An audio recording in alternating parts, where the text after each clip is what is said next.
If your back hurts frequently, stick with this position.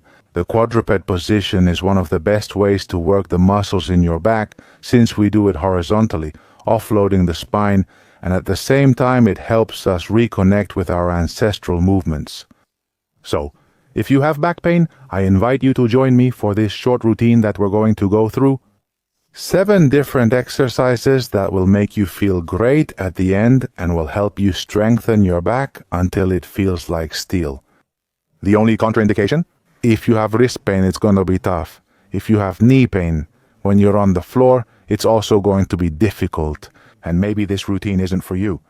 I invite you to give the exercises a try by placing a cushion under your knees, if that's your case. Let's go with the first exercise, deep abdominal breathing. You already know how much of a fan I am of working the abdominal muscles. To do this exercise, I want you to focus on your belly button and think about bringing it down toward the floor as much as possible. As you inhale, as if you want to push your belly out, and then I want you to blow out through your mouth. And pull it in as if you wanted your belly button to go through your spine behind you. And that's 1 repetition. We inhale, let the belly button drop down, and exhale. And up, we're going to do 2 more. We inhale, let the belly drop, and exhale through the mouth as if we were blowing out a candle. And we do 1 more. We exhale, pulling your navel back as far as possible. I return to the correct position on all 4s, wrists under shoulders, knees under hips. I look forward and continue with it. I take a breath.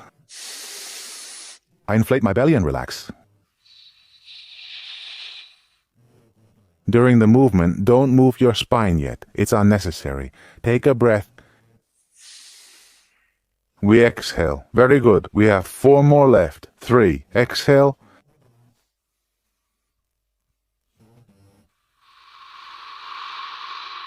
Three. Exhale 2. Last repetition.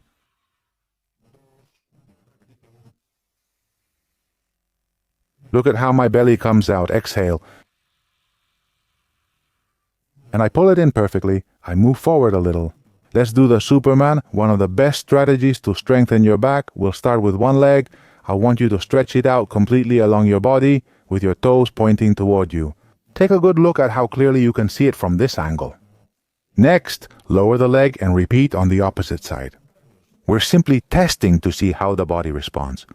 The leg doesn't have to be too high or too low. It should follow the extension of the body. If you are able to lift your leg, you don't lose your balance, you do it well, and you don't fall. What we have to do next is alternate arms and legs. We're going to start with the right.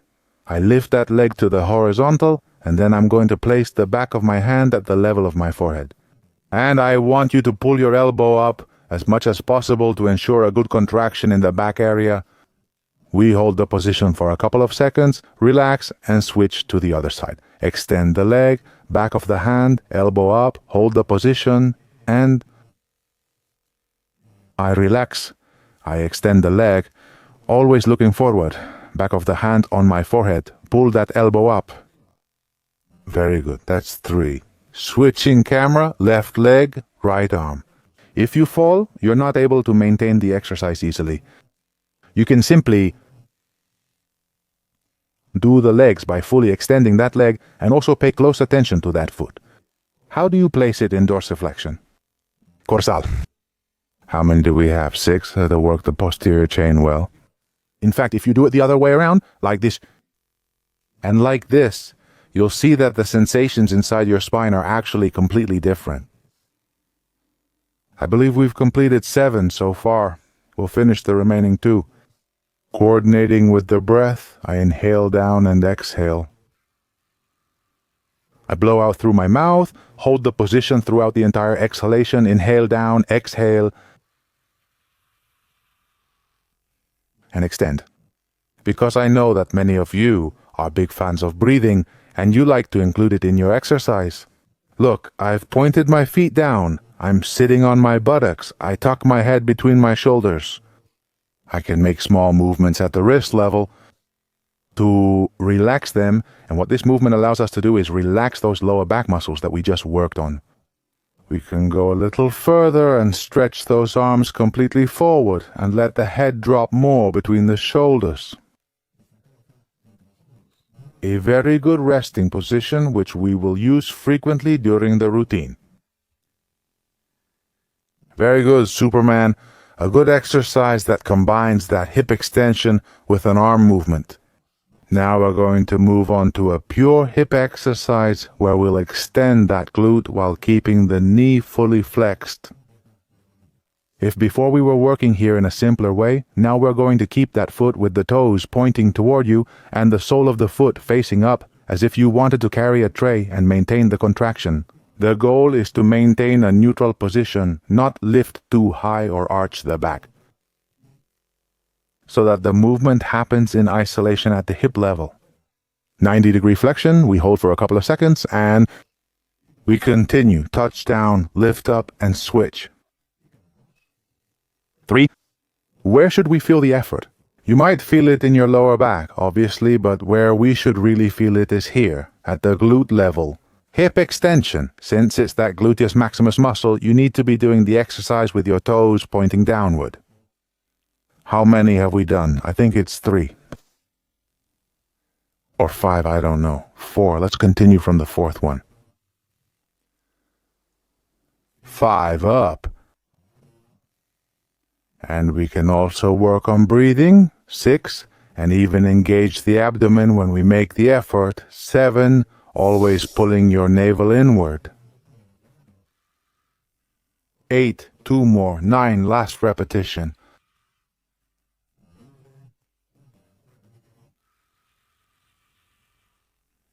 And 10. I recommend doing it near a mirror so you can have a reference, since it's a little bit hard to find yourself.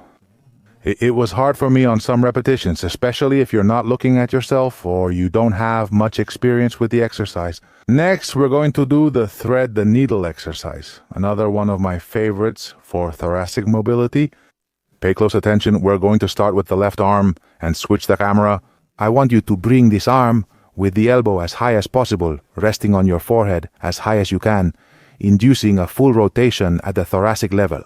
Let's switch the camera again. Next, we bring that palm under the opposite arm as if we were threading the needle.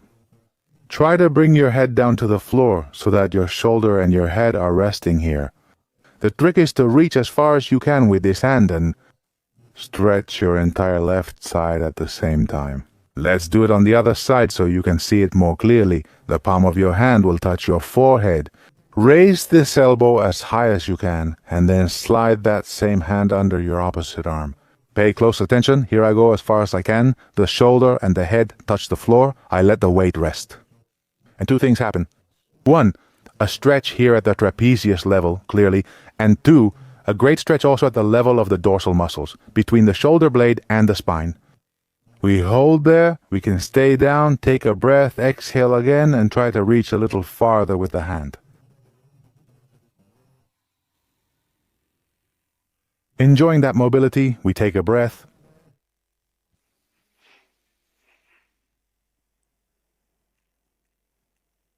We exhale. We'll do 5 reps with each hand, beginning with the right for better visibility, followed by the left. We inhale. Bring that hand to the forehead, elbow up, and then I slide that hand underneath. I go very low, stay in the position and rest my head. And hold for a few seconds. I take a breath, bring the palm of my hand back to my forehead, lift up as much as possible, and then slide that hand. The back of my hand drags along the floor, reaching as far as possible while I exhale. We've done 3. If we count the first one, let's do 2 more. I lift my elbow up, hold the contraction for a few seconds, release down, lower, and reach as far as you can. 4th and last breath. Up, exhale.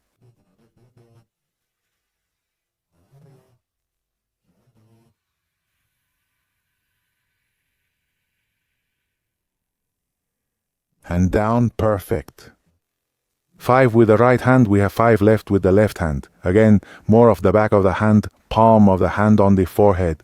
I throw upwards, rotate towards the ceiling, and then I slide my hand underneath, go all the way down, rest my head, rest my shoulder, and hold the position. We're going to give you a different view. I take a breath, I go up, elbow to the ceiling. I breathe out. I insert my hand. And I go down 2. I grab up. I release down.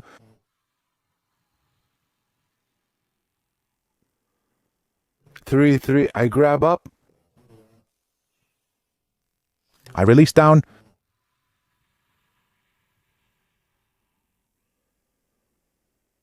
Four. I grab up. I release down.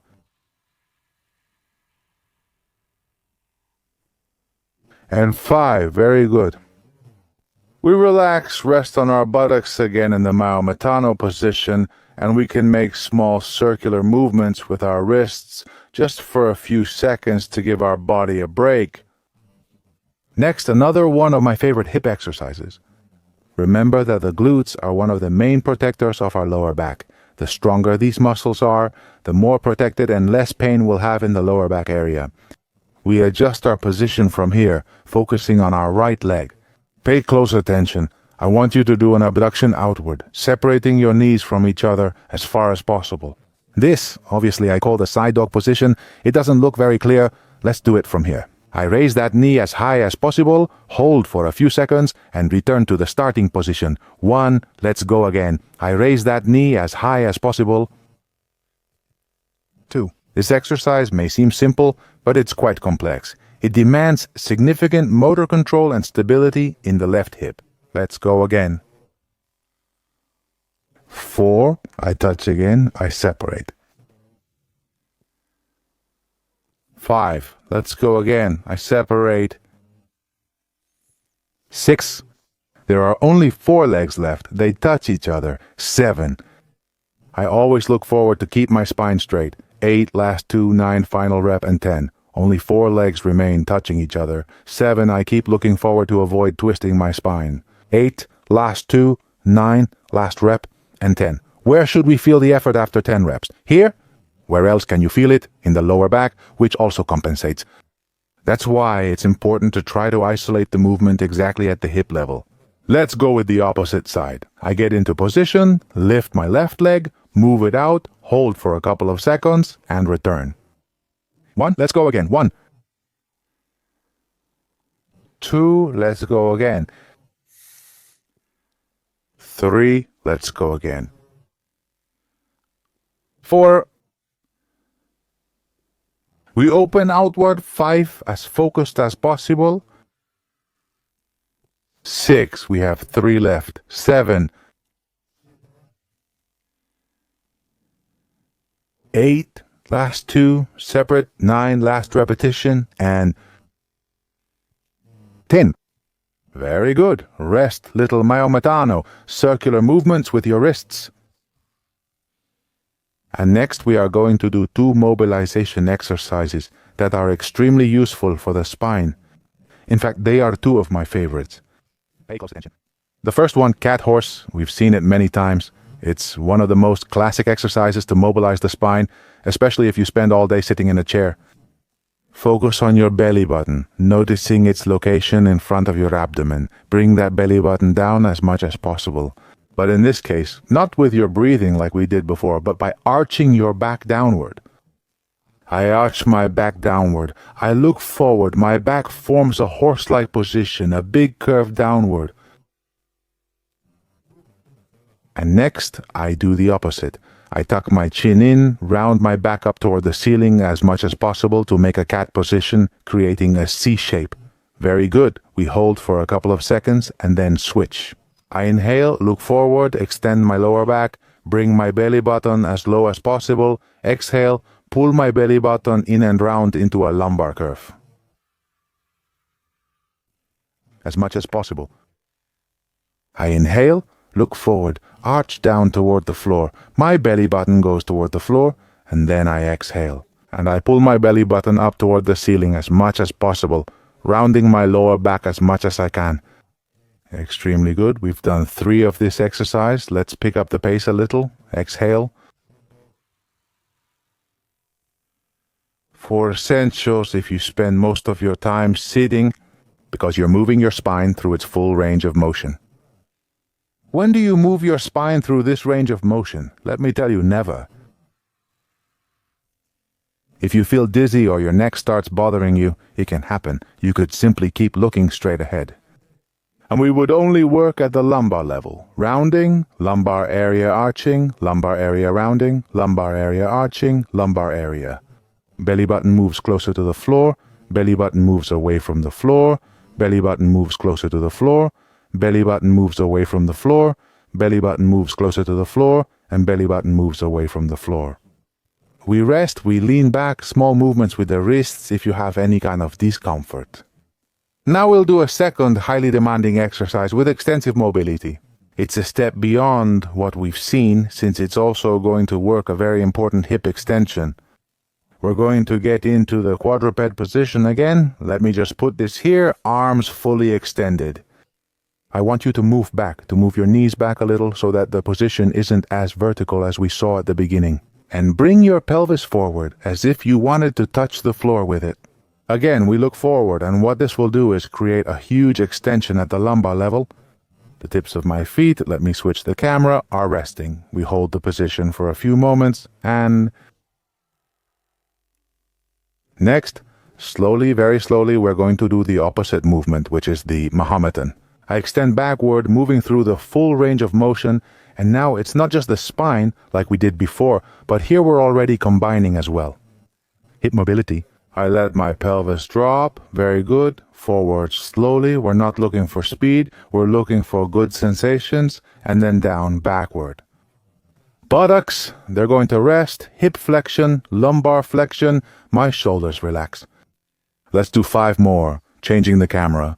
We take a breath, I let my pelvis drop forward. Very good, I release. And I go down. I take a breath.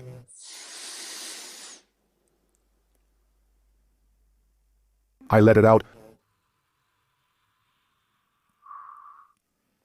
And we take it back. Very good mobility work for the lumbar area and the hip. I think I have 1 more left to take.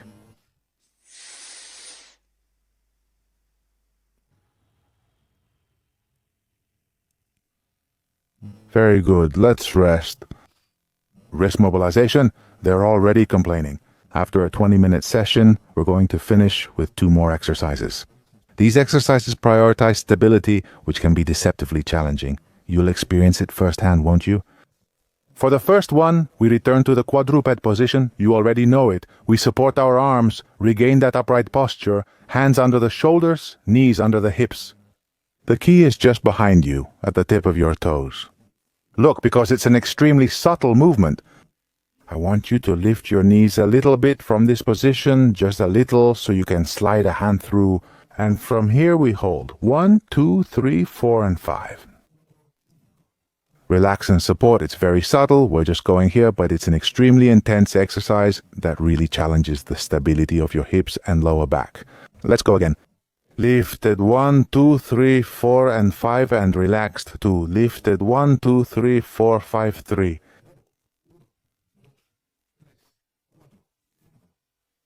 Let's go for it. Lifted 4, lifted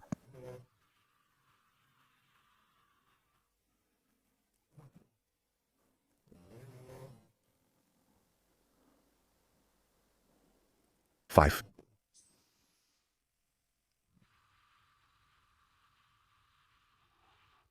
6.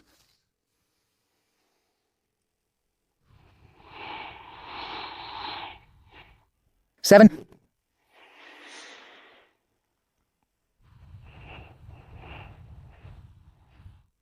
8.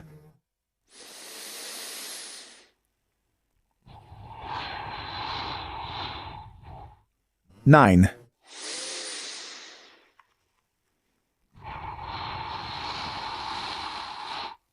and 10. Let's catch our breath and move these wrists. Very good job, very good feelings. The only ones that aren't happy are our wrists. And we finish with one last strength exercise, again focusing on stability. Sorry, where are we going to work on that front plank position? Very simple. I want you to get into the same position again. I want you to extend one leg, then extend the other leg, and just keep a straight horizontal line from your shoulders to your feet here, and just hold the position. That's it. 30 seconds. Look forward, chest out, neutral position. If you can hold this position, or if you have a mirror next to you to check it, that will be ideal. We hold the position to work on the stability of the scapular muscles. Just 30 seconds, we've done 10. 15, 20.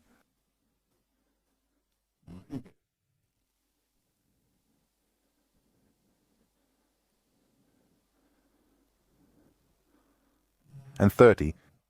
Very good feelings, very good work. We combine mobility, strength, and stability in a very complete routine. In the end, take a breath, let it out, relax. If you've continued and followed this series, this entire video from today, my sincerest congratulations.